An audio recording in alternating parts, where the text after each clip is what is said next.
Jóvenes médicos, buenas noches. Buenas noches, doctor. Buenas noches, doctor. Buenas noches, doctor. Saludos a todos. Miren, vamos a comenzar el día de hoy el tema de COVID.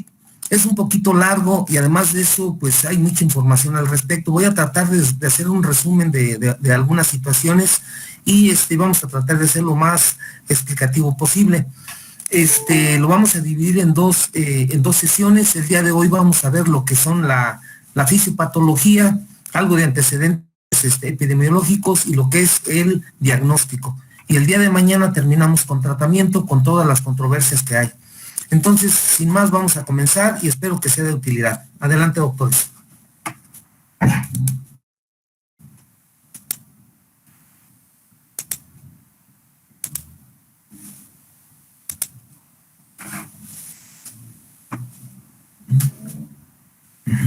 Bien, entonces miren, vamos a ver algunos de los aspectos que hemos estado pues viviendo ahí en el instituto, ya que es el centro nacional de esta enfermedad. Y pues al igual que en otras pandemias respiratorias, pues siempre ha estado a la vanguardia. Entonces, nada más como antecedente, ahorita en ese momento están 196 pacientes intubados, o sea, bajo ventilación mecánica, todos por SARS-CoV-2. Y la otra situación es que en el hospital ahorita están casi 200 pacientes y de ellos el número de 250 pacientes y de ellos 195 están bajo ventilación mecánica. Bien, entonces, esto nomás es para recordar que los procesos infecciosos respiratorios, tanto bacterianos, virales, parasitarios, han existido, pues ahora sí que en el curso de la humanidad. O es decir, que todo ser vivo, prácticamente uno de sus principales motivos de enfermedad y muerte son precisamente las pandemias. También cabe mencionar, o más bien los invito, cuando vimos neumonías, los comentaba que sí es importante que le echen un ojo a lo que es el microbioma humano. Microbioma humano, porque va a ser pregunta de examen, doctores, en su momento, ¿qué es el microbioma? ¿Sí? Y esto es muy importante para poder entender las pandemias.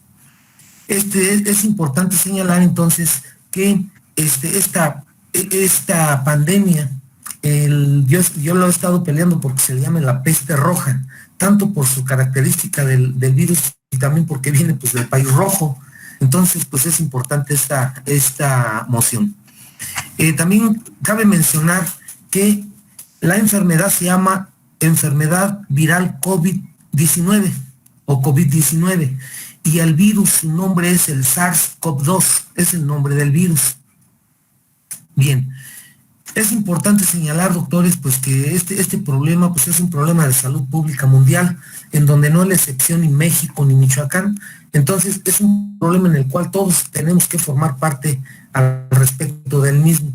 Tristemente les puedo decir que la situación, por eso está la pandemia, así como nos ha llegado en todo el mundo, porque no le dimos precisamente el valor de la urgencia epidemiológica que teníamos y lo volvimos una pandemia. Esto es importante señalarlo. Y la otra situación es, pues, de que como siempre le ha pegado a los países más de tercer mundo, los más económicamente mal, y pues, y también al de primer mundo, pero al que yo me refiero, la mayoría de muertes están en el tercer mundo. Aquí cabe mencionar también que uno de los colaboradores en contra de esta pandemia, de esta peste roja, pues es el personal de salud, el equipo de salud. Y otra vez lo vuelvo a señalar, no es más importante el director o el superespecialista. El equipo de salud siempre va a estar conformado por enfermera, por trabajadora social, por los, en este caso los inhaloterapistas, los camilleros, los policías, las secretarias y el médico, lógicamente. Entonces el orquestador de esto, pues es el médico y es el que precisamente tiene que sacar la cara y no es la excepción en esta pandemia. Con algo de historia, como ustedes saben, los que conocen China,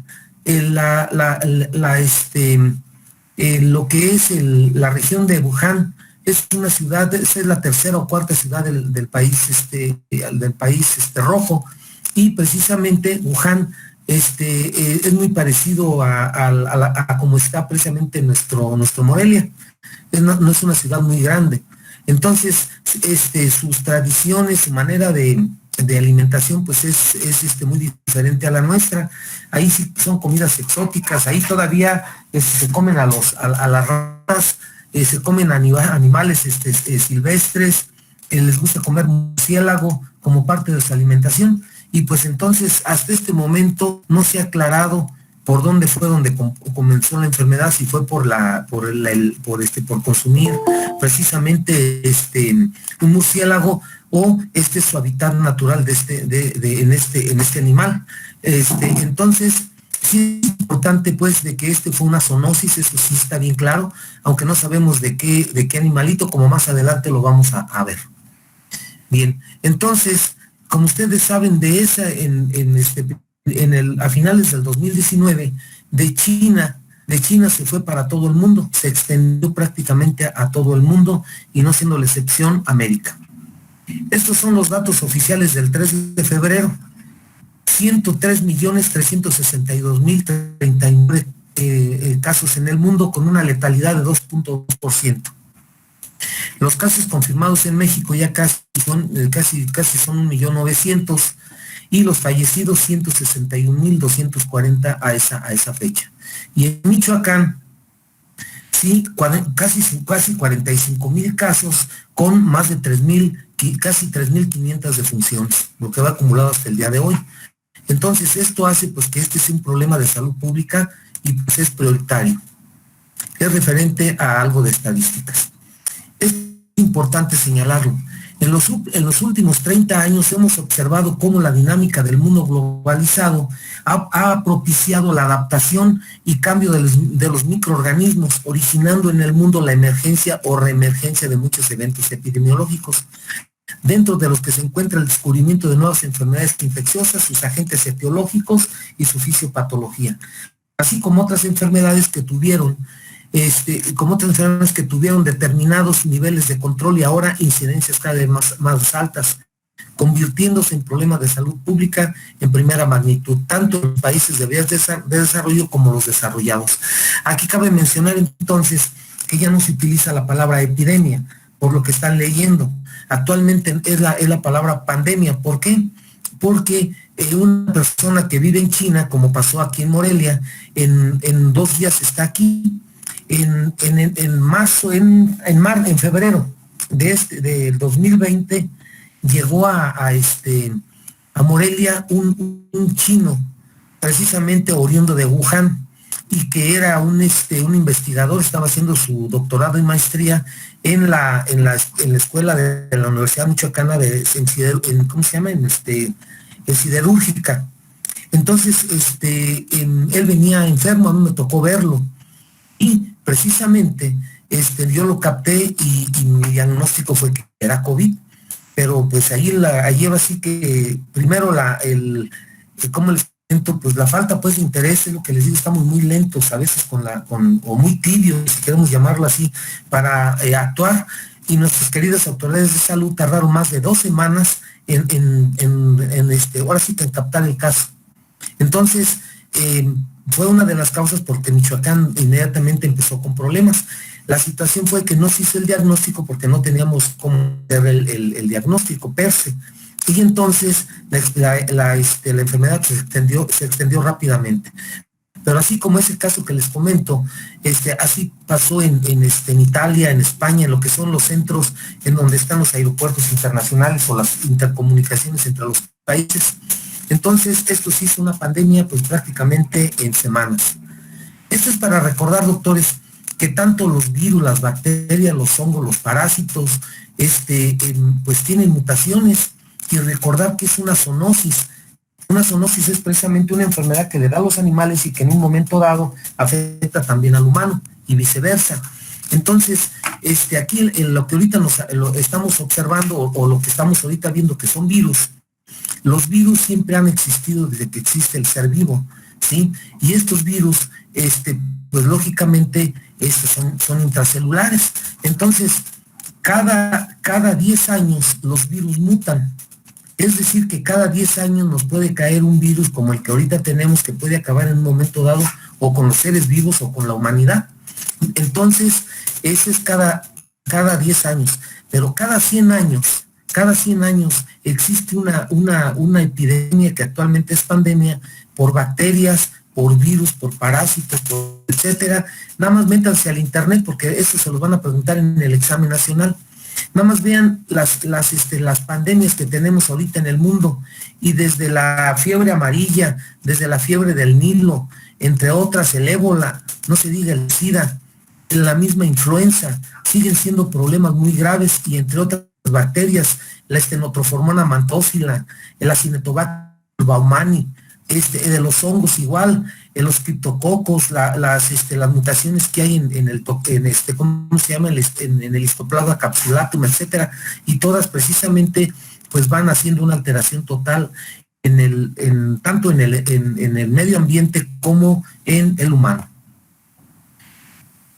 Como diagnóstico diferencial vamos a empezar por ahí.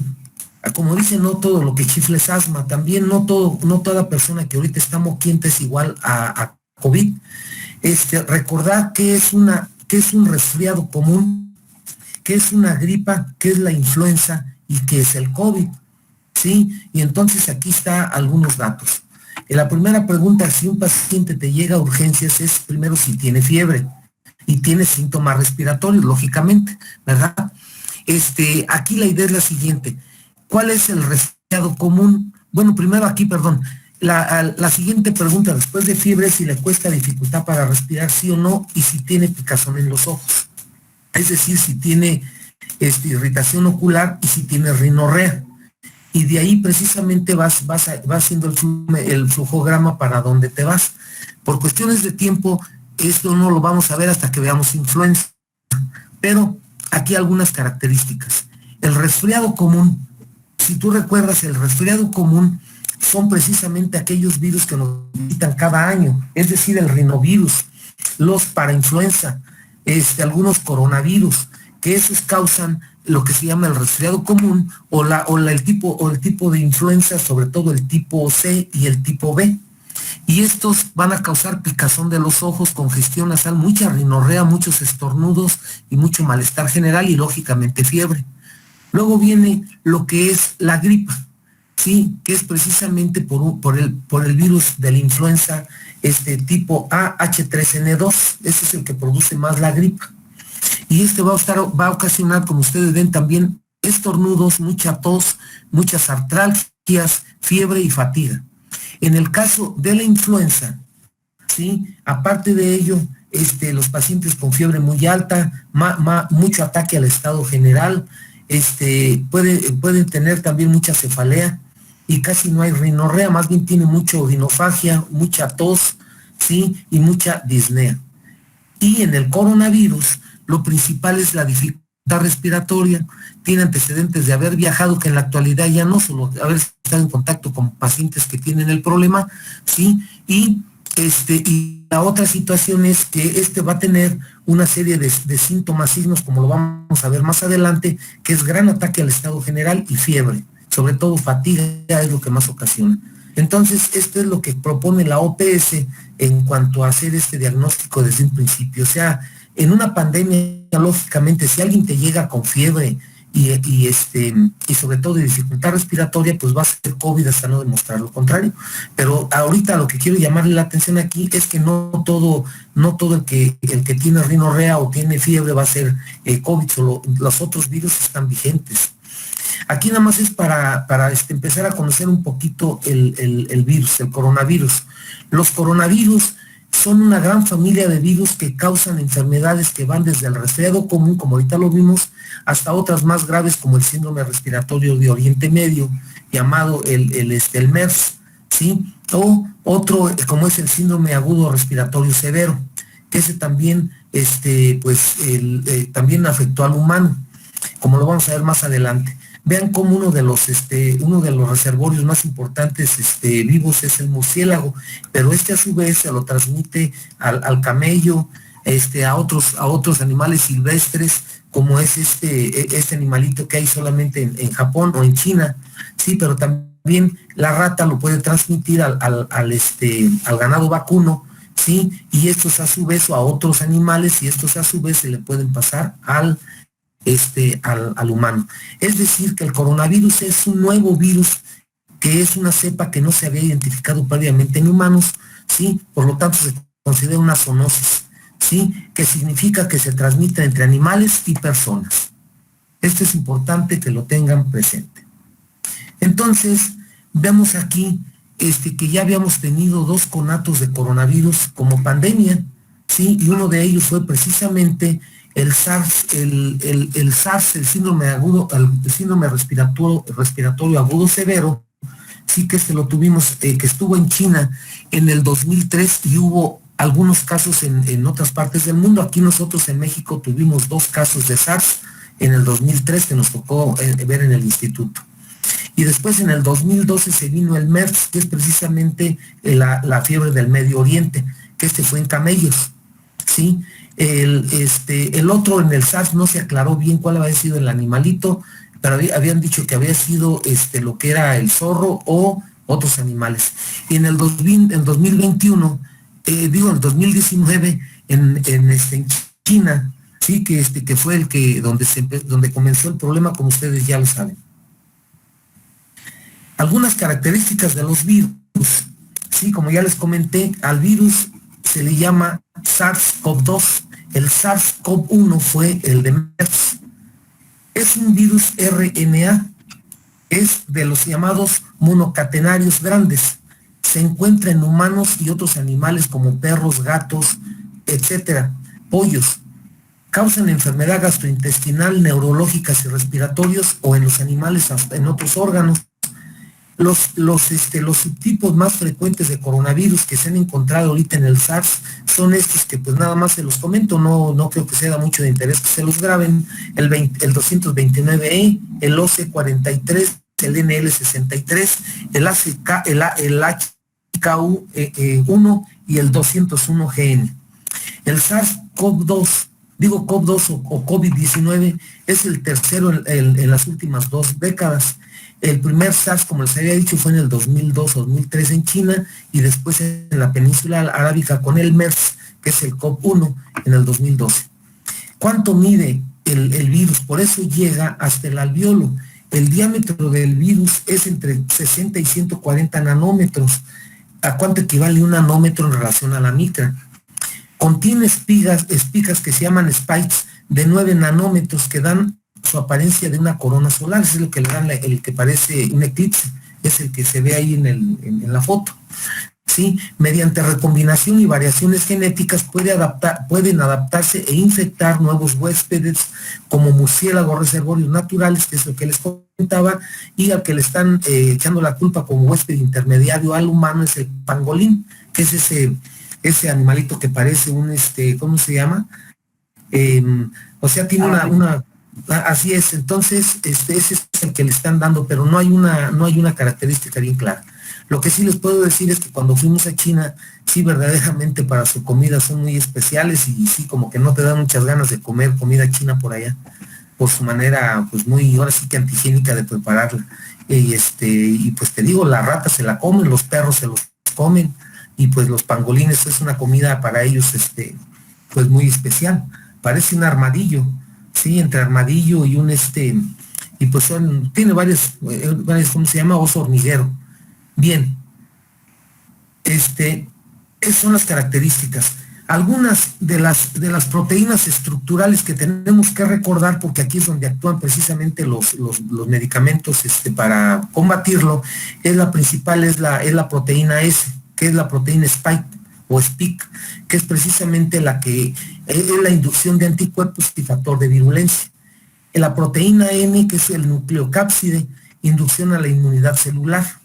La M, la proteína M grande de la membrana, hay inducción a este tipo de interferones, el interferón alfa.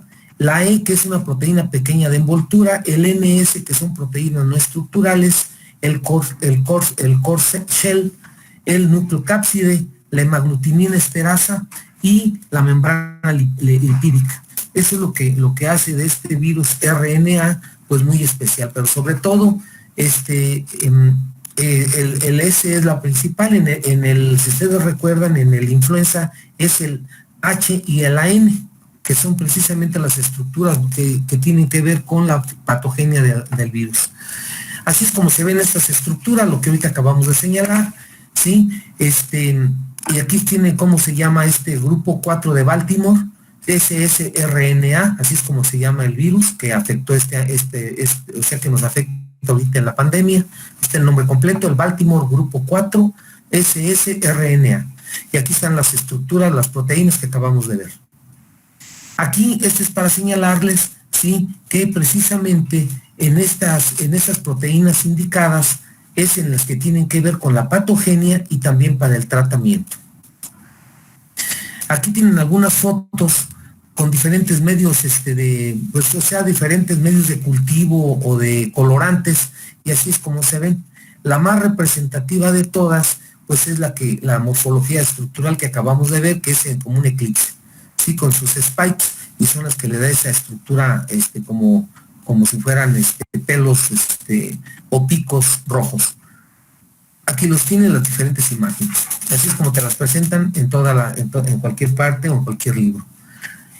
¿Cuál es la fisiopatología? Por su spike es un virus que se pega a la vía respiratoria. Entonces, mientras que a la persona no le llegue el virus, ya sea por fomites, en forma directa, por fomites o por vehículos, no hay problema. El problema es casi siempre la oral o fecal. La principal es la oral, pero siempre y cuando se le embarren en la nariz y en la boca, coloquialmente hablando. Y llegando aquí, hasta ahorita donde se ha investigado, es que el santuario de estos bichos, si ustedes recuerdan, en el SIDA, el santuario eran los ganglios mediastinales y en la médula. Aquí el santuario principal es en donde es en el cinturón de Waldeyer y en la naso-orofaringe, es allí donde más, y en la boca. Por eso los odontólogos tienen mucho riesgo en contagiarse. Entonces es importante que esto lo recuerden, de que la transmisión comienza con la presencia del virus en la vía respiratoria alta. Mientras que no haya ese contagio, no hay por otro medio, solamente que de activo en la sangre se lo apliquen. Y de ahí, lógicamente, pues va a buscar la vía inferior para llegar al alveolo, en donde están precisamente los receptores que ahorita vamos a ver, los receptores EK2, que con el spike hace cuenta es como la llave y y su herraje. Entonces, así es como funciona esta fisiopatología del COVID de una manera muy simple. Aquí están el ciclo de vida y también cómo llega el virus a instalarse en el cuerpo humano. Llega el spike con su receptor, ¿sí?, que ya habíamos comentado, que es precisamente el EK2. Ahí llega y ahí comienza el enlace, en primer lugar. Es decir, la interacción entre la célula y el virus. De ahí empieza la fusión. Esa fusión, pues ya empieza a entrar, ya está dentro de la célula, es intracelular y transmembrana, y de ahí empieza lo que es la transcripción inversa, la integración, en donde aquí tienen que ver en todo esto los linfocitos CD4 y otros proinflamatorios, y de ahí existe la multiplicación, el ensamblaje y la gemación, con la formación de nuevos virus. Eso es las etapas del ciclo de vida del virus. ¿Cómo es su fisiopatología? Bueno, cuando ya se va de la vía aérea hasta el alveolo, ahí están los receptores EK2 y el TMPRSS2, que vamos a ver qué es esto ahorita. Entonces, en primer lugar, la spike o la espiga de glucoproteína que ya habíamos comentado se une a la enzima convertidora de angiotensina 2, aquí está, ¿sí?, como si fuera su llave y su herraje. Ocurre endocitosis del virón con la ayuda de la serina proteasa transmembrana, es esa, la serina proteasa transmembrana en la TMPRS2. Esta es la que hace la endocitosis o hace más fácil la entrada del virus hacia la célula. Después de ello viene que el virón libera RNA al interior de la célula. El RNA, como ustedes ya saben, se transfiere al aparato de Golgi. Y en el aparato de Golgi, donde se introducen poliproteínas no estructurales para que posteriormente se liberen y formación de complejos de replicación. Esos complejos de replicación sí producen más RNA viral, ¿sí? Y esto perpetúa la multiplicación viral. Ese es hasta donde vamos ahorita. De aquí, ¿qué pasa? Pues que son ensambladas en proteínas de RNA viral para perpetuar la multiplicación, y de ahí son ensambladas dentro de un nuevo virón, ¿sí? Y de este va a salir del aparato de Golgi. De aquí, ¿qué pasa? Los nuevos virones liberados son por endocitosis transportados ¿hacia dónde? Hasta llegar a la membrana celular con nuevos virones, y estos a su vez a la luz alveolar, y de aquí pues hay nuevamente infección a nuevos neumocitos tipo 2 y a otras células como son los macrófagos y a otros tipos de células tanto del alveolo como de la vía respiratoria, y estos son expulsados a la vía respiratoria. Esa es la fisiopatología de este virus. Si ustedes lo ven, prácticamente es igual a la fisiopatología o muy parecida al de la influenza o el de otros virus. Entonces, aquí cabe recordar o tener bien presente, ¿sí?, que aquí los dos protagonistas en el uno son precisamente la enzima convertidora de angiotensina 2, que es donde llega esa, y la otra es precisamente la serina proteasa transmembrana, que es el estado, y aquí es precisamente donde el virus a la célula. Son importantes que los tengamos. Uno es en donde llega y el otro es el activador. Ya tenemos. Son unidos con sus respectivos nombres, cuáles son las sustancias que a ese nivel. Esta es la fisiopatología. El diagnóstico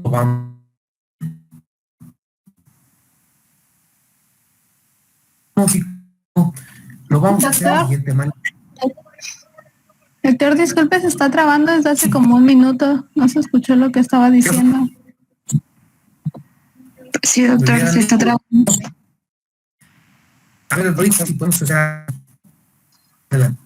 No lo escuchamos muy bien, pero...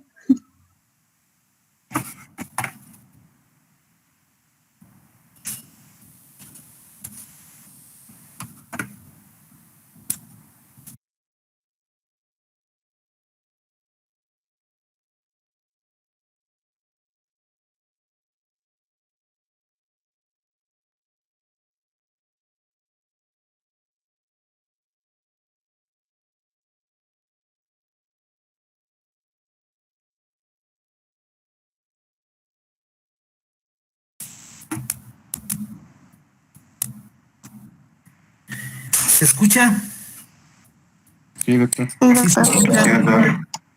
Bueno, entonces vamos a hacer una remembranza nada más, a ver dónde nos quedamos, ya sin tanto show. Entonces, ¿cuál es la fisiopatología?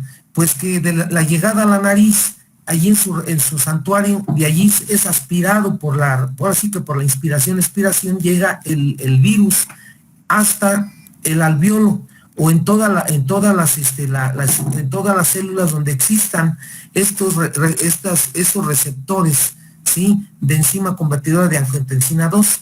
En estos receptores hay muchos en la boca, hay muchos en la vía respiratoria y en otros órganos, pero de ahí el principal es a nivel del neumocito tipo 2, es el principal protagonista para la infección y la enfermedad. Y de ahí, ¿qué es lo que pasa? Que la espiga de glucoproteína, el spike, ¿sí?, se une a la enzima convertidora de angiotensina 2. De allí ocurre, para que ocurra la endocitosis, ¿sí?, el virón prácticamente se vale de la serina proteasa transmembrana. Sí. Esa serina, ya no quiere, me perdí aquí, ya no quiere la flecha. Esta serina proteasa de transmembrana es el que facilita precisamente la la endocitosis, y de allí pues se va al siguiente paso, que es la liberación del RNA al interior de la célula, ¿sí? El RNA viral, no sé si el RNA viral se transfiere al aparato de Golgi, ¿sí? Que es este que está acá, en donde se le introducen poliproteínas no estructurales para su posterior reliberación y formación del complejo de replicación. Este complejo de replicación produce más RNA viral para perpetuar la multiplicación viral, ¿sí? Estos, ¿qué pasa? Que son ensambladas en proteínas de RNA, ¿sí?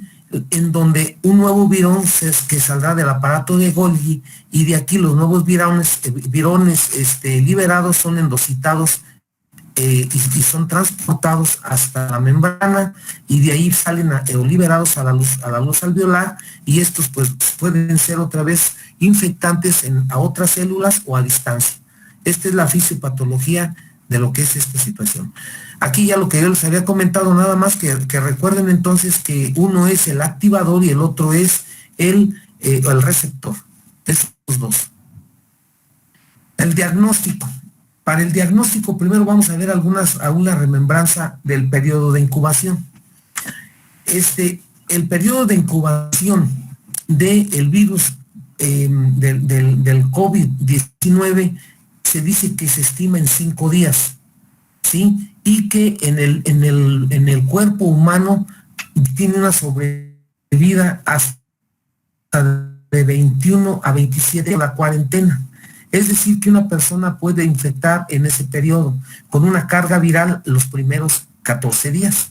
Por eso es por lo que se debe de dejar una persona aislada, famosa cuarentena, y les dejo de tarea de dónde viene la palabra cuarentena, ¿sí? Que es histórica. Y esto es precisamente nació en Italia, ¿sí? En Venecia, que es donde llegaban los barcos y ahí los dejaban 40 días y por eso le llamaron cuarentena. Léanlo, es interesante. Entonces, es importante esto para el diagnóstico, porque si no, no nos va a quedar claro qué método vamos a pedir para hacer el diagnóstico. Y puede ser necesaria una cuarentena superior a los 14 días, porque a veces no recuerdan cuándo comenzaron los síntomas. Este periodo de incubación, que es de 5 días en comparación con el ébola, que es hasta 21 días, el del MERS-CoV-1, en cual era hasta 14 días, o en el SARS, en el síndrome de respiratorio agudo severo, que era hasta 10 días. Entonces, y otras como el sampio, que es de 10 a 14 días. Este es entonces de 5 días, recordar eso. ¿Cuáles son los síntomas y signos más frecuentes? Igual que en todas las enfermedades, no todos van a estar presentes al mismo tiempo, ¿sí? Los primeros síntomas son un síndrome febril. Ustedes ya saben lo que es el síndrome febril. Entonces va a tener fiebre, con calos fríos, con artralgias, con sudoración profusa, etcétera. Puede ver tos, pero la tos en un principio va a ser seca. Es una tos o con expectoración muy espumosa, pero muy poca. La pérdida del apetito. Ahí sí hay una anorexia, un gran ataque al estado general y fatiga. El paciente se siente fatigado. Y después viene la disnea, que es uno de los síntomas ya de mal pronóstico, la sensación de falta de aire. De ahí después va a venir congestión nasal y odinofagia, ¿sí? Esa congestión nasal es nada más mormado, pero no hay mucha rinorrea, solo siente la nariz tapada. Y después viene la alteración de la pérdida o disminución del olfato y del gusto, ¿sí? Entonces, esos son los principales. Después ya puede haber expectoración, pero es cuando ya empieza a haber más inflamación o presencia de bacterias ya. Bacterias son así como invitados al problema. Luego vienen las artralgias, ¿sí? Vienen los dolores musculares, las disestesias. Viene después una cefalea intensa, ¿sí? Y puede haber diarrea, náuseas y o vómito. Y la otra es que puede haber escozor y erupciones en la piel. Es el otro que puede ver. Estos son los síntomas y signos que va a haber principalmente. Ya cuando la situación está más severa, pues ya por la misma hipoxia que tiene el paciente va a tener alteraciones de la conciencia y por la encefalitis que ocasiona el mismo virus puede haber convulsiones. La fiebre se vuelve más alta, una fiebre de hasta 39, 40 grados, puede haber hemoptoicos y hay una dificultad respiratoria evidente, una disnea rápidamente progresiva de grandes, medianos, pequeños esfuerzos y de reposo, que es alrededor de 3, 4 días, o sea, 48, 72 horas de haber iniciado el cuadro clínico.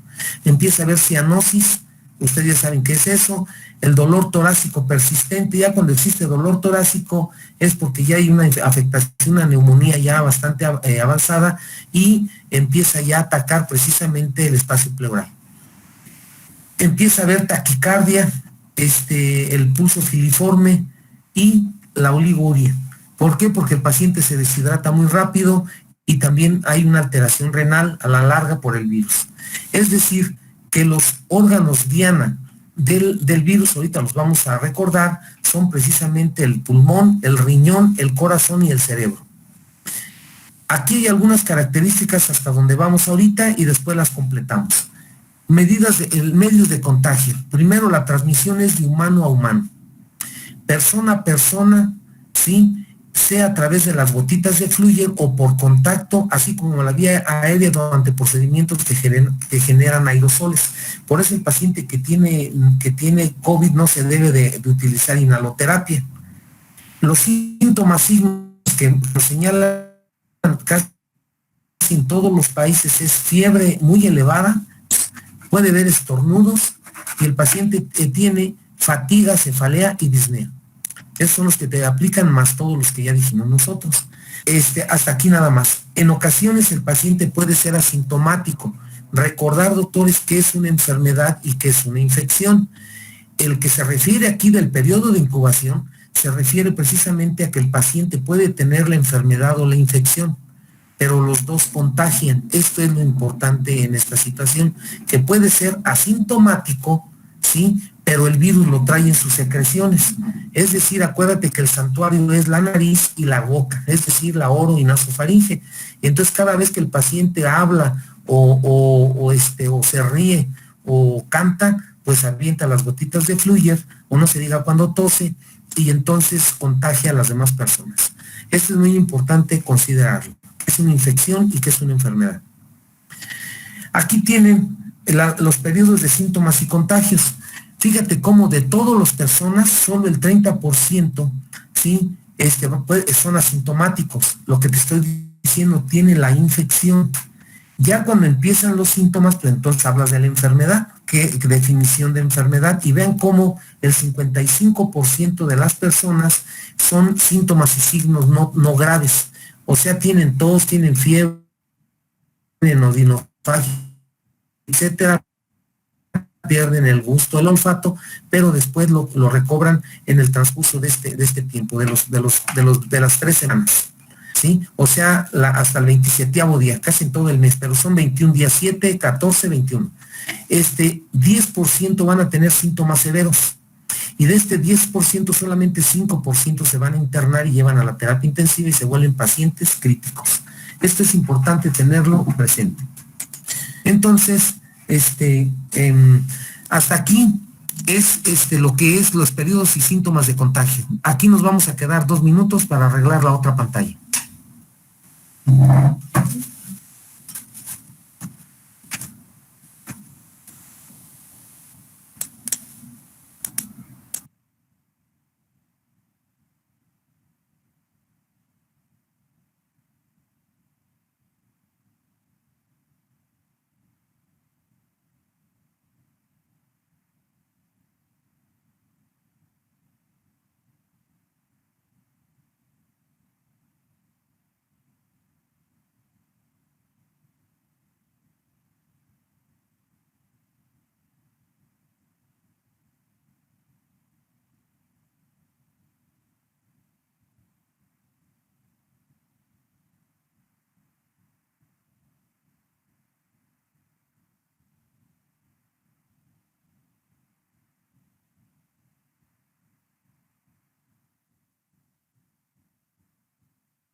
¿Sí se escucha, jóvenes? Doctores. Sí, doctor. Sí, doctor. Sí, doctor. Entonces, miren, vamos a volver otra vez. El periodo de incubación es de 5 días, como ya lo dijimos. El periodo de enfermedad y y lo que es la persona nada más con lo que es una infección va a durar 21 días. Es decir, todo un paciente que sale positiva el estudio, como ahorita lo vamos a ver, lo debes de aislar 21 días por la situación de contagio. Hasta el 21 días, como le dicen aquí, hasta el 25 días puede ser contagioso. La situación es la siguiente: del universo de 100% de pacientes, 30% nada más hacen lo que no hacen enfermedad, hacen infección, pero contagian. Si ponen en contacto sus secreciones, contagian a la persona. Y estos son las que hay que tenerle miedo, porque aquí entra la mayoría de los jóvenes. Es el problema, que de aquí están el 95% de menores de 30 años de edad. Y esos son los que llevan a su casa el problema. 55% van a tener los síntomas de tos, todo lo que ya dijimos, fiebre, artralgias, pérdida del gusto, el olfato, pero son leves. O sea, estos son a los que van a urgencias y nada más les dan paracetamol y el descanso. Luego viene el 10% que sí tienen una neumonía o una infección respiratoria, pero no grave. O sea, está severa la situación, pero no está crítica. El paciente tiene hipoxemia leve hasta 92, 90 y no está muy sintomático. Y lo mismo, aquí están los sin síntomas el periodo de 5 días, luego los síntomas severos, y allí algunos de ellos hay que hospitalizarlos en ese periodo, y ya después viene la inmunidad, o vienen otras infecciones. Y el 5% son los que van a terapia intensiva. Sí, son los que van a requerir ventilación mecánica o ventilación no invasiva. ¿Sí? Ve cómo todos son 5 días sin síntomas, pero ya contagian. Es el periodo de incubación, ¿sí? Y después vienen los síntomas severos en los primeros 7 días. Y ya después, a completar los 21 días, pues allí existe, el paciente salió o se murió. Esa es la situación. De los que ingresan a terapia intensiva se mueren el 50%. Esa es la situación. Entonces, ahorita imagínate, de 197 camas de ventilación mecánica en el instituto, ¿cuántos esperamos que se nos van a morir? Y los que entran a un hospital, los que se complican y se mueren son 15%. Pero hay que tomar en cuenta que los que se ingresan son los que tienen comorbilidad, como más después lo vamos a ver. Entonces, el contagio va desde antes de que haya síntomas y signos, es decir, desde el periodo de incubación. Es importante tenerlo presente. No tiene síntomas, pero sí contagia. Sí, sobre todo los que no tienen síntomas hasta el día 14, es decir, las primeras 2 semanas. Entonces, grábenselo. El paciente lo vas a poner en cuarentena 21 días, o sea, se llama cuarentena porque históricamente así se le llama, pero sería 3 semanas de que estén aislados. Una semana de aislamiento, una semana de aislamiento en casa, o sea, aislamiento completo, otro es en reposo en casa con todas las medidas, y una tercera semana con reposo relativo. En la tercera semana ya pueden convivir con sus familiares, pero con todos los medios de protección. O sea, utilización de cubrebocas, pero no darse el abrazo y el beso, solo nada más es convivencia, por eso se llama reposo relativo. Esto es importante. Bien, algo importante por el peso del virus. Afortunadamente cae muy rápido, es decir, que por eso es 1,5 metros de distancia que debemos de tener con el paciente portador, es decir, con el infectado o el asintomático, porque en el caso diferente al virus de la influenza, podría contagiarte hasta 4 metros, y no, por el peso cae. Por eso también dicen, y hicieron muchos tabús al respecto, que el virus estaba en el suelo. Y por eso los tristes animales después le echan la culpa, que se lo llevan entre las patas y luego la mascota se lo lleva a casa. Pero la verdad es que los que no tuvimos nada de conciencia fuimos los humanos. Y aquí nos vino a representar que nos falta, ya no quiso otra vez esto, ya está, que nos falta mucha higiene, mucha educación en salud. Entonces aquí vean ustedes, a menos de 1,5 metros, alguien que tosa o estornude cae al piso espontáneamente por los 160 nanómetros que mide el virus. Por eso se llama que es un virus pesado, ¿sí? y en otros sí es hasta más largo. Por eso, ¿qué es lo que se debe de hacer? Cúbrete la boca y 1,5 metros de distancia. Esta es la razón por el peso del virus. Entonces, ¿cómo se transmite? Pues por las secreciones respiratorias a través del tos o el estornudo, ¿sí? Y esto, ¿qué es lo que pasa? O es directamente en la cara del paciente o en la mano del paciente, y a su vez se lo lleva a la cara, a la nariz y a la boca. Esa es la situación, ¿sí? Entonces, debe ser siempre una distancia mayor a 1,5 metros. La otra situación son las fomites o los vehículos, ¿sí? Al tocar superficies contaminadas, al tocar los ojos, la boca, la nariz, por estar saludando de mano, y esto hace que tenga pues la infección, o sea pues que se contagie, el contagio. Aquí está otra vez para recordar el periodo de incubación, que es de 5 días más o menos, y el periodo en que se es la cuarentena, los primeros 21 a 27 días, como lo dicen aquí. Esto es bien importante, doctores, porque a veces se nos olvida esto, y también desde este momento recordamos, lo vamos a recordar en diagnóstico y en métodos de, ¿cómo se llama?, de prevención, que el peróxido de hidrógeno, es decir, el agua oxigenada, el etanol, el alcohol y el hipoclorito de sodio, estos tres son los que matan al virus. Por eso el dióxido de cloro lo pusieron como para tratamiento, que de antemano nosotros no lo utilizamos, porque es lo primero que me van a preguntar. ¿En dónde más puede estar el virus vivo en un tiempo determinado? Fíjate, aquí te lo dice muy claro. En el aire hasta 3 horas. Es una persona que ahorita estornudó o que tosió, en el aire, en las gotitas de Fluyer, puede quedar hasta 3 horas. Se puede quedar en una silla en un artículo de plástico hasta 3 días. En el aluminio de 2 a 8 horas. En los guantes quirúrgicos hasta 8 horas. En el papel o en la pluma de 4 a 5 días. En el acero 13 horas. En una bata quirúrgica hasta 16 horas. En el vidrio 4 días. ¿Sí? En la madera 4 días y en el cartón 24 horas. Entonces fíjate que todo esto lo utilizamos tanto en casa como en los hospitales, y son los medios de contagio.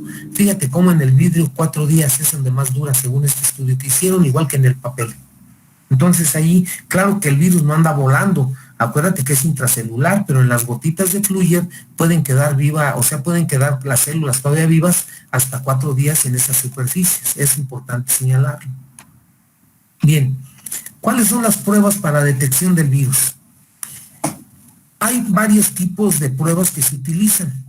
Las que más se utilizan para el COVID-19 es las pruebas virales y las pruebas de anticuerpos, es decir, las pruebas para ver el virus y los anticuerpos. Una prueba viral indica si tiene la infección o la enfermedad, y una prueba de anticuerpos indica que ha tenido anteriormente la infección o la enfermedad.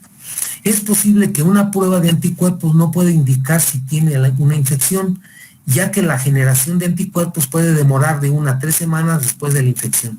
Es decir, que aún no sabemos si el hecho de tener anticuerpos para el virus pueda proteger a una persona y evitar que vuelva a ser infectada por ese mismo virus, y cuánto dura la protección. Lo que se han visto hasta este momento es que puede durar la protección, es decir, los anticuerpos hasta 2 años. Es de lo que más o menos te dice.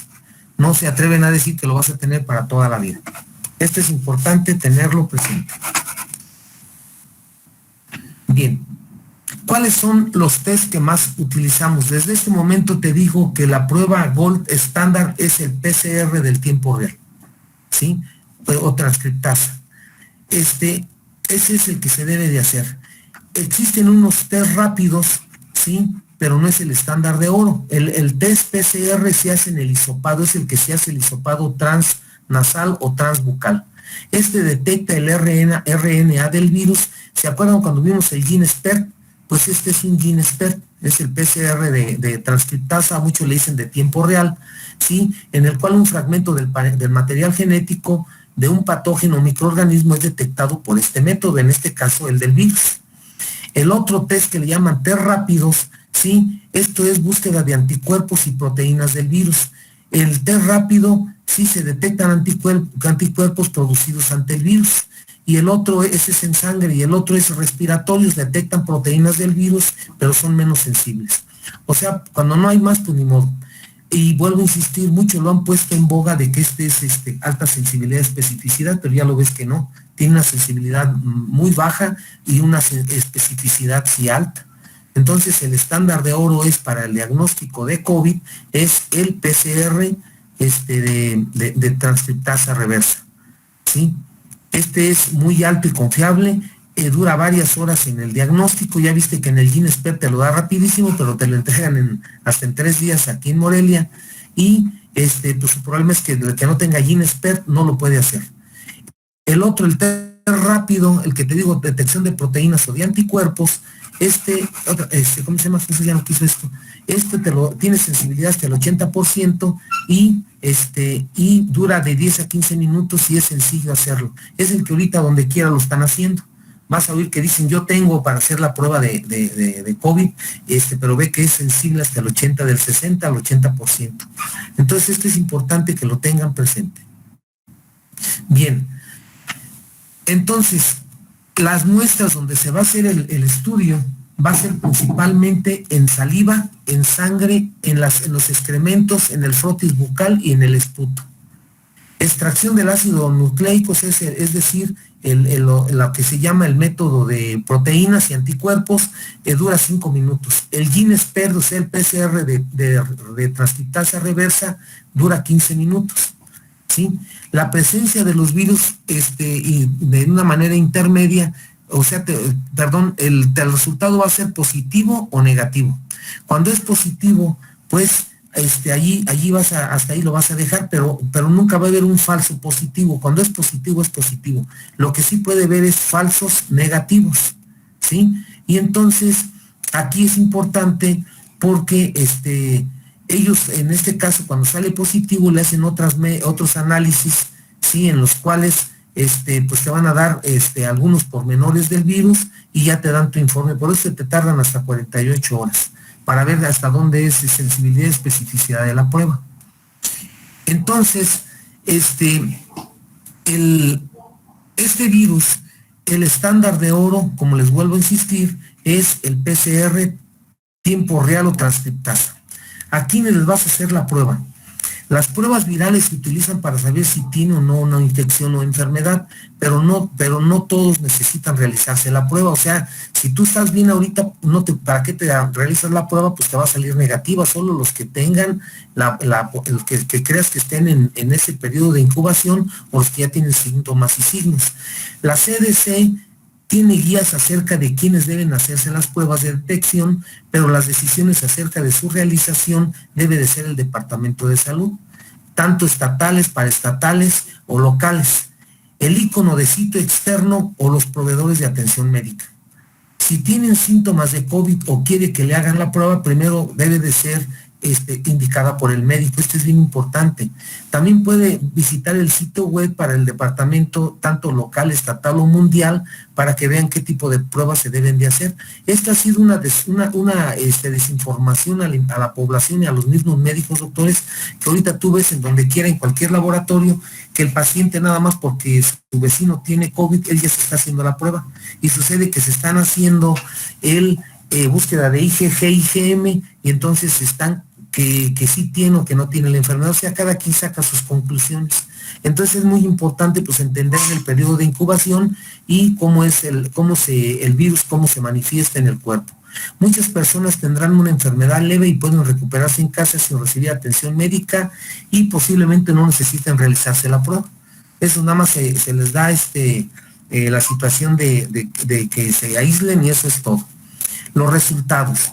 Si el resultado de la prueba viral COVID es positivo, conozca las medidas de protección que debe tener, es decir, a tu paciente lo vas a aislar, como ya habíamos dicho, 1 semana y otra semana de reposo en cama absoluto. Si su prueba viral dio negativa para COVID, probablemente no esté infectado cuando se tomó la muestra en tiempo y en forma. No obstante, eso no significa que no se enfermará.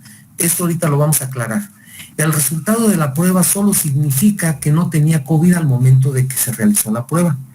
Si el resultado de detección del COVID es positivo o negativo, independientemente del tipo de prueba, de todos modos debería tomar las medidas de prevención, es decir, protegerse y proteger a los demás. Aquí tenemos la prueba en la interpretación. Aquí las que están ahora sí que los estándares internacionales es hacer el PCR y búsqueda de IgG, IgM. El PCR, transcriptasa reversa, se hace en el hisopado de la nariz o en el excremento. Lo más principal es en el hisopado retronasal, que es un poco molesto, o en la boca también es molesto. El IgM, IgG es en sangre. Esa se tiene que hacer una muestra de sangre. Actualmente existe un método donde nada más es un pinchazo en el dedo, como si fuera el glucómetro. Así una cosa parecida. Pero fíjate qué es lo que pasa. Eso lo vamos a volver a retomar más adelante. El PCR va a salir positivo, ¿sí?, en fase presintomática y los primeros 5 a 7 días de que iniciaron los síntomas. ¿Sí? Aquí está otra vez. El PCR también va a salir, como te acabo de decir, hasta los 7 días. Es decir, que ya te sale positiva desde que ya tiene la fase preclínica hasta una semana de cuando tienes síntomas y signos. Pero si la tomas después de 8 días ya va a salir negativa. Eso es bien importante y no quiere decir que no tenga el problema, pero ya te va a salir positiva el IgM hasta el 14º día, o sea, de 8 a 14 días. Después, en la tercera fase, entre 14 y 21 días, va a ser más positivo el IgM y ya sale el IgG positivo. Si tú recuerdas, las inmunoglobulinas M y las G tienen diferente actuación. Este es de la reacción inmunológica inmediata y rápida y este es tardía. Después de 21 días, el que se sigue quedando positivo es el IgG. El que sale IgG positivo, PCR negativo y IgM negativo, es el que puede donar. El suero es el donador. Esto es importante. Entonces, fíjate, aquí otra vez estamos hablando de 7 días, de 5 días, de 7 días, de 14 días y de 21 días. Entonces, esto es lo importante. ¿Cuándo vas a pedir una prueba? ¿Cuándo vas a pedir otra? Pero el estándar de oro diagnóstico es el PCR de tiempo real.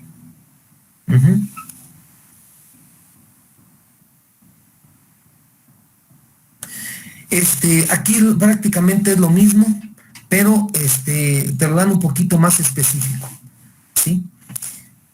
Cuando el PCR, el IgG y el IgM es negativo, pues el paciente no tiene COVID. Cuando el PCR está positivo, IgG negativo y IgM negativo, está en la fase preclínica o en los primeros pródromos de la enfermedad. Cuando te sale PCR positivo e IgM positivo, está en la fase aguda, es decir, en los primeros 7 a 14 días. Cuando te salen todas positivas es entre el 7º día y el 21 días. Esa es una fase aguda, una evolución, una evolución, es más evolucionada que la anterior, es decir, aquí el paciente es el más infectante, aquí tiene ahora sí que en todo su apogeo, la enfermedad. Ahí está, ahí es contagioso y es muy fácil de contagiarse y el paciente está grave. Luego viene la fase final de la infección, en el cual el PCR sale positivo y el IgG positivo y el IgM negativo. Y después ya se vuelve PCR negativo, dura más o menos entre el 18 y 20 días. Luego viene el IgM positivo y los demás negativos. Y ya después viene la infección pasada donde nada más hay IgG. Aquí a veces te va a salir que el paciente persiste con IgM e IgG positivos, muy positivo el IgM y el PCR negativo. La enfermedad está en evolución, ¿sí? Y el PCR de confirmación se debe de realizar nuevamente, ¿sí? Esa es la situación de la enfermedad. Por eso es muy importante que esto lo tengas presente. Y si te llama la atención, me voy a regresar tantito, no toman en cuenta, ¿sí? No toman en cuenta los test rápido de proteínas y de anticuerpos. ¿Por qué? Porque estas dejan mucho que desear. Estas dos tienen alta sensibilidad pero baja especificidad. Entonces sí te puede dar falsos negativos Y otra vez insisto, no puede haber falsos positivos. Si es positivo, es positivo en cualquiera de las muestras. Entonces, si te llama la atención, estos dos no los ponen internacionalmente como métodos muy específicos, solo nada más estas tres, que son las que te debes de aprenderte bien. Luego, aquí está en ciclos para que otra vez quede más claro. Si tú ves el periodo de incubación, lo que es aquí no ponen el PCR, nada más ponen al IgG y IgM. Aquí es donde sale el PCR positivo, en los primeros 7 días y en los 4 o 5 días antes del periodo de incubación. Hasta el 7º día sale PCR positivo. Aquí el IgM empieza a subir y fíjate, solamente dura hasta el 21 días. Ya después puede llegar hasta el 30 días, pero a veces no llega hasta allá. Y fíjate cómo el IgG empieza a subir desde el 7º día, ¿sí? Y se pone más positivo después del 21 días. Está fácil que te lo aprendas. El primero que sale positivo es el PCR tiempo real, la reacción de cadena corta de polimerasa de transcriptasa reversa. En el periodo de incubación y en los primeros 7 días. El IgM empieza después del 7º día hasta el 14º día. Y en el 14º día, pero ya desde el 7, el IgG empieza a subir y su máximo clímax es al 21 días o a los 20 o a los 30 días. Y de ahí empieza una disminución, ¿sí? Y si hay una reinfección, otra vez el IgM se vuelve a elevar. Este es importante, es una reinfección, que puede ser por otro virus o por el mismo virus. Y otra vez empieza el ciclo como lo empezamos allá. Entonces, el estándar de oro diagnóstico para el COVID, ¿cuál es? Es el PCR de tiempo real o transcriptasa reversa. Se debe realizar en la primera semana de inicio de los síntomas y signos. Después ya no la pidas porque te va a salir, ¿qué? Negativa, ya lo dijimos, esto grábatelo, ¿sí? Esquema propuesto para el diagnóstico por imágenes del paciente por COVID. Aquí lo primero que tú vas a pedir, porque han hecho también abuso de la tomografía, es una triste radiografía de tórax. Ya lo vimos en la clase pasada, por eso primero les quise dar lo de neumopatías intersticiales, si no, no lo vas a entender. Y en algunos países, junto con la radiografía de tórax, le hacen el ecocardiograma pulmonar, o sea, el ultrasonido. Pero verdaderamente en México todavía no hay experiencia en el ultrasonido pulmonar para ver las líneas B de Kerley. ¿Te acuerdas las líneas de Fleischner que me decía uno de sus compañeros, que cómo se veían esos atelectasias en el intersticio? Eso lo vas a buscar por ecocardiografía pulmonar. Insisto, apenas está en pañales aquí en México. Te puedo decir que en el instituto no hay mucha experiencia, y te estoy hablando del instituto en el eco. Claro que está avanzado en otros países. Si la radiografía y el eco están negativos, no requiere que le hagas una tomografía. Cuando vas a considerar la tomografía, y ya sabes que la TACAR es el estado de, o sea, pues el diagnóstico más importante para la neumopatía intersticial, es cuando existen infiltrados algodonosos alveolares, ¿sí? Es decir, cuando existen muestras de hallazgos dudosos y el ecocardiograma pulmonar muestra líneas B parcheadas, que las líneas de Kerley, las líneas B. Pero si ya están estos parches mucho más importantes, entonces ya le vas a hacer pues hasta otros estudios más importantes, ¿sí? Y aquí ya hay que considerar pacientes que por su mismo compromiso van a tener hongos o tubérculos o bacterias. ¿Cuáles son las imágenes que más vamos a ver? El vidrio de agua es la imagen de después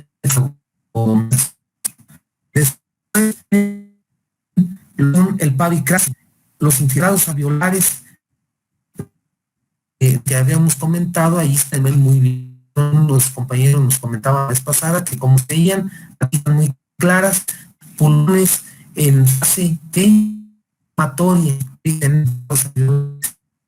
ilustrado. Entonces, aquí los microlos, líneas, el flar ya con más alterado, y ya puede ver fibrosis pulmonar.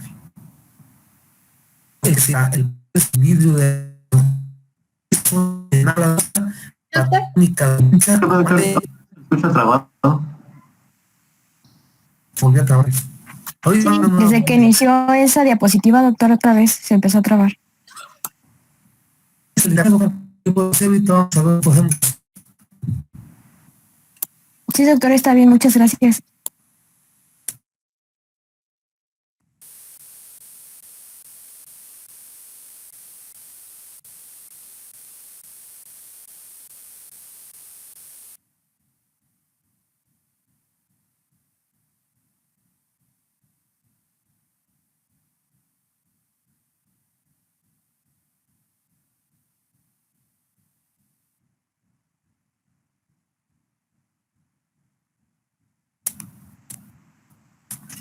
Bien, ¿se escucha? Ya, ¿Se doctor. escucha? Sí, doctor. Entonces aquí la imagen patognomónica, si quieren llamarlo así, de neumopatías intersticiales por virus, llámale COVID, llámale influenza, llámale otro tipo de virosis en el pulmón, son esas alas de mariposa, lo que ven aquí, alas de mariposa, infiltrados alveolares, infiltrados algodonosos y vidrio de lustrado. Le tomas la tomografía y ve cómo se ve, ¿sí? Ya después va a ver esas líneas que decía uno de sus compañeros, las líneas Fleischner, ¿sí? Hace las microatelectasias, los micronódulos y lo que es precisamente el vidrio de lustrado. Esas son las imágenes de llenados alveolares, ¿sí? Pero vean cómo el vidrio de lustrado es el que más se ve. Ya después, en etapas más avanzadas o cuando ya está la enfermedad más grave, ya empieza a ver en las alas de mariposa y vean cómo está el pavicracin, ¿sí? Ese pavicracin que son alteraciones en los segmentos, en el ovulillo secundario, que allí ven como todo está inflamado y empieza a haber ya fibrosis. Son en etapas avanzadas ya de la enfermedad. Después de 21 días o cuando el paciente ya lleva más de 15 días intubado, empiezan con ese tipo de imágenes que ya son de fibrosis. Y el panal, pues no llegan, ¿verdad? Los que llegan tristemente son pacientes que salieron de ventilación mecánica, pero después de 21 días y quedan con fibrosis pulmonar. Así es esto. Cabe mencionar que vas a pedir otros, no nada más vas a pedir el PCR, sino vas a pedir los marcadores de inflamación local y sistémica, ¿sí? El virus entra por la vía aérea, llega al alveolo, hace todo lo que ya dijimos de su reproducción y de ahí se va para dónde, hacia otros órganos, en los mismos vasos sanguíneos propios del circuito menor, y de ahí a dónde se van, de ahí se van por la sangre y se van a otros órganos diana. ¿Cuál es uno de los órganos diana? Es precisamente el riñón, los ganglios linfáticos, y de allí el corazón, el hígado y el sistema nervioso. Son los órganos blanca. Entonces, ¿qué es lo que vas a pedir? Pues las enzimas que tengan que ver con ello. ¿Y cuáles son esas? Pues desde la velocidad de sedimentación globular, la deshidrogenasa láctica, la ferritina, el PCR, ¿sí? El interleucina C y el dímero D. ¿Para qué? Para ver si no está dañado el hígado, para ver si no está dañado el riñón, para ver si no está dañado si hay tromboembolia pulmonar o trombosis venosa, como es el dímero D, ¿sí? La proteína C reactiva, que como tú sabes es un proinflamatorio, bueno, pues un marcador de inflamación inespecífico, igual que la ferritina, si está dañado determinado órgano. Entonces, con esto tú te das cuenta en qué fase está tu paciente, que son las fases del COVID, la fase de infección, la fase pulmonar o la fase de hiperinflamación, o sea, la reacción inflamatoria sistémica, y esto es donde se mueren los pacientes, ¿sí? En esta fase de reacción inflamatoria sistémica es después de la primera semana, es decir, después de los 7 días, entre 7 días y el 21 días. Y es donde existe mucha inflamación, por eso le pides estos marcadores y para ver si no hay trombosis, que es la causa de muerte. Por eso al paciente se le debe dar antiinflamatorios, antivirales y antitrombóticos, es decir, anticoagulantes. Aquí nos vamos a quedar, jóvenes, y en la próxima clase vamos a empezar con tratamiento. No sé si tengan alguna duda, algún comentario. Ahora lo vamos a dar a la sección 14. A ver, doctores, adelante. ¿Sí están los compañeros de la sección 14? Sí, doctor. Adelante. Yo tengo una pregunta. Adelante.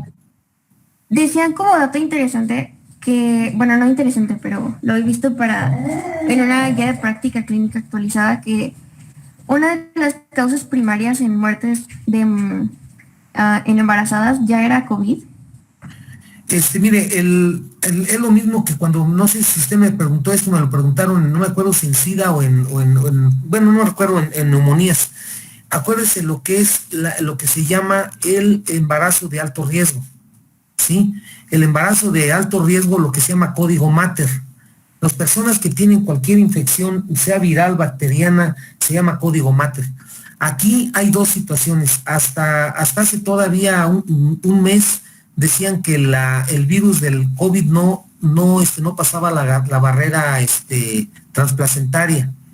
Pero se han visto que los niños que nacen, eso salió apenas, como usted dijo, en esta misma semana, o la semana pasada, que ya los niños que nacen de madres que tenían COVID ya traen anticuerpos, ¿sí? Entonces, todavía hasta este momento el código Mater dice que una persona que tiene COVID se le considera una persona que debe de ser tratado multidisciplinariamente, es decir, por el ginecólogo, por el perinatólogo, por el neumólogo y de aquí por el cardiólogo, por la situación de la trombosis. Entonces, un embarazo de alto riesgo hasta donde se ha visto es de que las embarazadas logran bien su embarazo y el tratamiento prácticamente no cambia en comparación a las no embarazadas. Segunda pregunta. Gracias, doctor. Adelante. Doctor, en una de sus diapositivas... Bueno, Adelante. Sí, en una de sus diapositivas mencionaba que solo eran, decía en la diapositiva que solo eran inmunes a la cepa original. Entonces, ¿puede ser que a las nuevas cepas ya no sean inmunes? No sé a cuál se refiera, pero a lo que sí le puedo decir es de que se puede volver a reinfectar un paciente, sí. Se dice que el 10% se puede reinfectar. Ya que no puso Jesús. ¿Cómo se llama? Se puede reinfectar. Es lo que hasta donde yo me quedo. ¿Ok? Aquí está en esa diapositiva, ahí te lo dice. Sí, que puede ser una reinfección del mismo virus o de otro virus. Sí, ahorita la otra cepa que hay es la que dicen que está reinfectando, pero se dice que un 10% se puede volver a reinfectar porque no hizo defensas. ¿Ok? Aquí es lo que es días de reinfección, por eso dice otra vez 0 y empieza otra vez la misma cuenta de acá. Tercera pregunta. doctor, y entonces, ¿qué tan cierto es que dependiendo como la gravedad de los síntomas, puede ser como los muchos o pocos anticuerpos que puede generar una persona? Es muy difícil, doctora. Ahí sí no tiene que ver con la sintomatología. Hay personas que no tienen síntomas y son, ¿cómo se llama? Y tienen IgG alto y ya no tienen IgM ni PCR. O sea, no va en relación al cuadro clínico. Acuérdense los asintomáticos.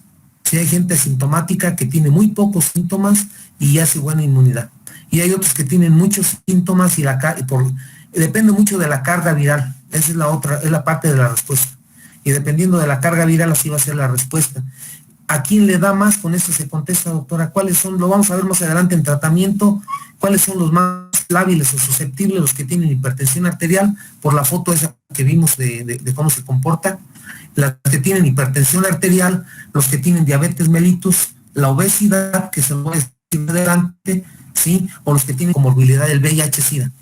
Son los principales protagonistas de una gravedad del SARS-CoV-2. Cuarta pregunta. Gracias, doctor. Gracias. Cuarta pregunta. Doctor, ¿el exantema o las erupciones de la piel tienen alguna característica especial? Se dice que es muy parecido a lo de otros virus. Si usted recuerda cómo se llama el exantema en las mucosas, las manchas de Koplik.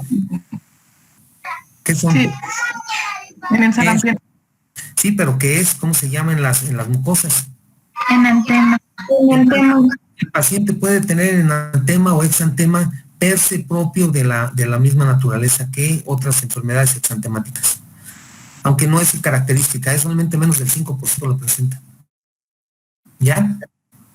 Sí, Okay. gracias. Gracias. Quinta. Adelante. Ya no hay 14 preguntas. ¿No? Bueno, lo abrimos entonces todos. Adelante, doctores. Pregunta. Doctor, buenas noches. Doctores, ¿Sí me escucha? buenas noches. Sí. Doctor, me queda una duda. Claro que sí, adelante. ¿El aislamiento debe de ser de 21 días, pero a partir del primer síntoma o de que se tiene una prueba positiva? Fíjese, el problema es que a veces no a todos se le hace la prueba, doctor, ¿qué es lo que le decía? No a todos se hace la prueba. Aquí está claro. Hoy no me acuerdo dónde está la foto, déjame ver si la encuentro. Donde estaba bien clarito cómo estaba eso que me está preguntando. Creo que es aquí. Aquí está. Sí, aquí está. Acuérdese que existe un periodo de ¿qué? De incubación, y ese periodo de incubación es que no tiene síntomas ni signos. Aquí está. Y aquí dice que son los primeros, ¿qué? 5 días, ¿verdad? Y ya desde aquí hay contagio. ¿Me oye, doctor? Y de aquí se supone que usted va a contar del 5.º día, porque se supone que aquí es donde usted hace el diagnóstico, entonces de aquí va a contar 21 días, por eso le ponen 25 días. Son 21 días más el periodo asintomático. Porque aquí nadie acude al médico, doctor. Es muy difícil que alguien le llegue aquí y le diga, oye, yo vengo porque pues yo creo que tengo preclínica de COVID. Pues no. Es difícil, todos te van a llegar aquí o en cualquier área, ¿sí? Entonces, este doctor, pues es ahí más bien porque tuvieron contagio, porque dijeron, estuve cuidando a mi mamá, a mi abuelito y tuvo, y tiene COVID, está positivo, pues le vas a dar cuando menos, que es lo que no están haciendo. No lo hicieron en un principio, nomás les daban 7 días y los mandaban a trabajar. ¿Y qué dice? ¿Hasta cuándo contagia? Hasta el 21 días. ¿Sí? Y por eso es 21 más 5, es hasta 25 días. Esa es la razón, doctor. Aquí está la contestación. Sexta pregunta. Gracias, doctor. Ahí está, doctor. Sexta pregunta. Adelante. Buenas noches, doctor. Adelante. Sí, mi pregunta va relacionada un poco más con los mitos que hay, que todavía incluso se escuchan sobre la enfermedad, y es para educar a la población. Todavía hay muchas personas que creen que el virus fue creado o que salió de un laboratorio o algo por el estilo. ¿Existe el fundamento suficiente para decir que eso es una mentira y que realmente fue una zoonosis que surgió de algún animal? Exactamente, la historia se repite. Si usted lee la historia del SIDA, del VIH, es exactamente lo que usted está diciendo. Sí. Con eso le contesto, porque es lo mismo que con la peste roja que le llamo yo, es de que el SIDA dicen que fue de la siguiente manera. Uno de los laboratorios, de los tantos laboratorios que tiene Estados Unidos en todo el mundo, tenían por allí cerca del río, de ahí pues en el, ¿cómo se llama? En el río más grande de África. Y allí, en una de esas regiones, estaban haciendo experimentos precisamente de mutaciones, de poner una célula de, por decir algo, de un chango con la de un conejo, por decir algo, no sé cuál haya sido. Y de ahí dicen que precisamente estaban haciendo ese tipo de experimentos con ese virus, ¿sí? Y se lo estaban, los que tenían como conejillos de indias eran changos, el macaco verde, el mono verde. Y entonces dicen que se les escapó uno de ellos que tenía el virus, y de ese se fue en un barco que iba rumbo acá a América y se quedó en Haití. Y precisamente ahí se les salió el chango, hizo un contaminadero fijo y de ahí se fue a todo el mundo. Esa es una teoría y dicen que fue un virus creado por el humano, pero no con fines de guerra biológica. Y acá pasa lo mismo, doctor. Dicen muchos que se les fue de las manos porque fue creado con fines pues de experimentación y se les escapó pues o sea, se les contagiaron ahí, pero esa es una teoría. Y la otra, como le digo, es que si usted hace cuentas, ¿sí? A ver, le voy a hacer una pregunta. A ver, ¿en qué siglo, en qué año fue la peste negra, la peste bubónica? A ver, doctor. No estaría seguro, doctor, la verdad. Siglo... Bueno, A ver, de esa la dejo de tarea. Y a todos, no a usted. Sí. No. Lo voy a ver, investigar, doctor. otra, y con esa también va de la mano. Los españoles vencieron a los mexicas con guerra biológica. ¿Qué trajeron? ¿Cuál fue el virus que llegó aquí a la Nueva España, que fue con los que mataron a todos los mexicas, al 90% de la población? La viruela. Entonces, y eso fue en 1800, ¿qué? ¿Cuándo fue la conquista de México? En 1521. Entonces fue en 1521, ¿verdad? Y después se viene la tuberculosis y se viene lo que es lo que es nuevamente lo que fue la influenza española, ¿ya? Y así nos vamos, cada 100 años, doctor, ha habido una pandemia que casi pone en peligro a la humanidad, cada 100 años, y si hace cuentas, 1521, 2021, 1721, 1521, 1000, etcétera, ahí te vas, para atrás y para adelante. Y siempre ha habido cada 100 años una predisposición a los virus, a una zoonosis grave. Una zoonosis grave. Así es, doctor. Sexta pregunta. Muchas gracias, doctor. Gracias. Sexta pregunta. Doctor, tengo una pregunta. Adelante. ¿Forma parte del protocolo la cremación de los pacientes que mueren? Y si es así, ¿cómo se da el contagio con una persona que ya está muerta? Porque está en las células, doctor. Pasa lo mismo que los fomites. Pasa lo mismo que los fomites. En los fomites, usted vio, por ahí estaban, ya se me perdió. Eran los, ¿cómo se llama? Los fomites eran los libros, lo que está aquí. Sí, los libros, la ventana, la mano, etcétera, los libros, el lapicero, el dinero. Entonces, lo mismo pasa, se queda en el cuerpo, doctor, se queda en las células del cuerpo, principalmente en las vísceras. Entonces, si alguien se contagia, pues precisamente en el instituto se murió un médico que era el que procesaba los cadáveres, y entonces en los primeros de COVID pues así les hacían la autopsia y se murió con un contagio así, con los cadáveres. Por eso se debe de cremar, o si no se quiere cremar, se le debe de poner sustancias que sean, o sea, que causen, pues, que esterilicen, se puede decir, ¿verdad? Pero lo más fácil es cremarlo. ¿Sí? Adelante, séptima pregunta. Séptima pregunta. ¿Ya no hay? ¿Alguna de las cepas Adelante. Una persona que estuvo en contacto con una persona que dio positiva a COVID, ¿a los cuántos días debería hacerse la prueba si es que no tiene síntomas?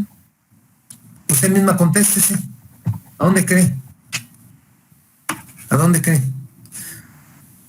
Doctora. Por ejemplo, si ya pasaron los 5 días de incubación, doctor, y no presenta síntomas, ¿es necesario hacerse la prueba?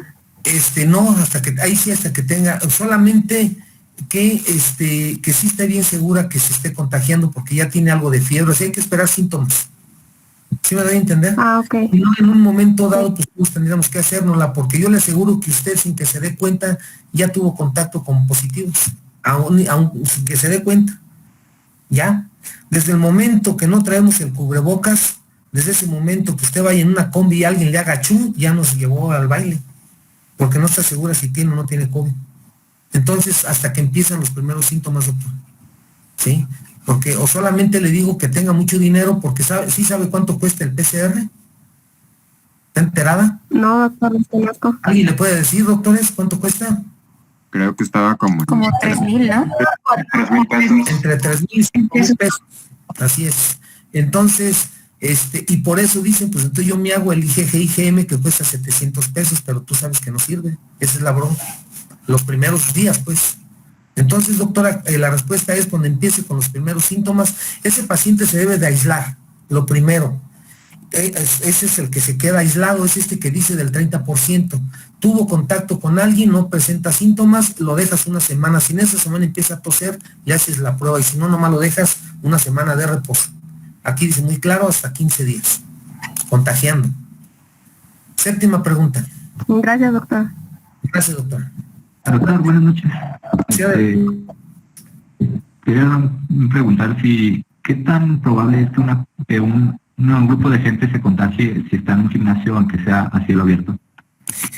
Doctor, el problema es si no guardan la distancia de 1 metro y medio, y no traen cubrebocas y empieza a sudar, pues es lo mismo que me preguntaba del cadáver, empieza a sudar y usted va y coge ahí ¿cómo se llama? Es un decir. Ahorita está no sé, en cardio, no sé cómo le llaman ustedes todo esto.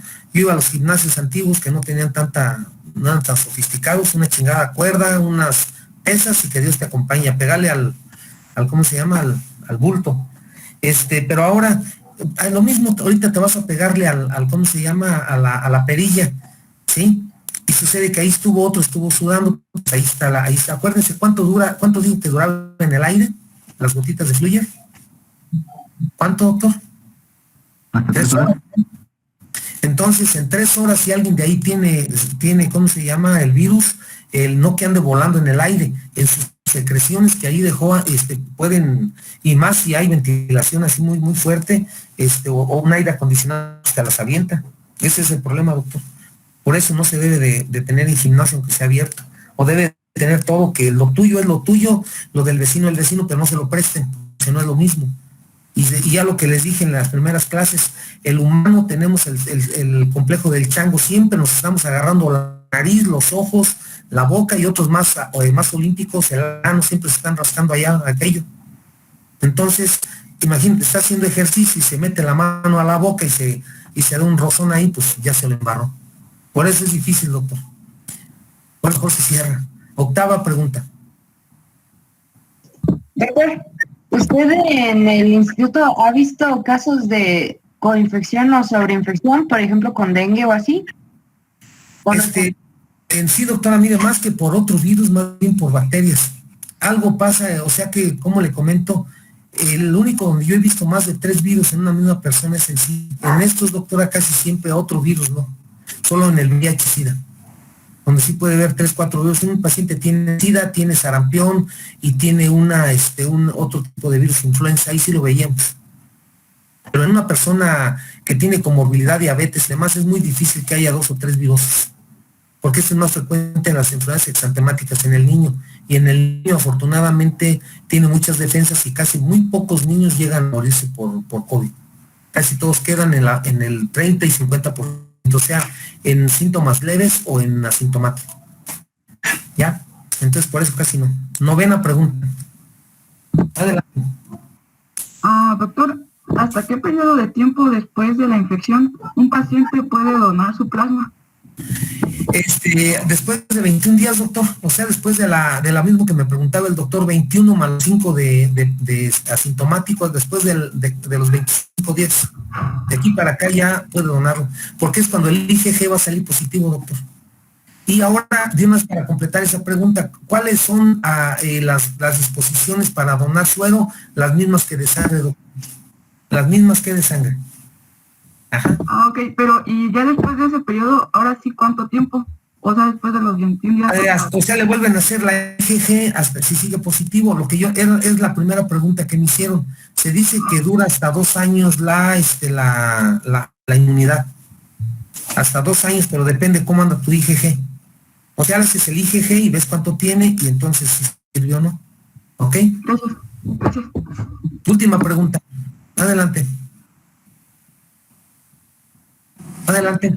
Doctor, en las personas que llegan a tener más allá del día 21 la PCR positiva, ¿siguen siendo contagiosos? Así es, doctor. Sí, siguen siendo contagiosos.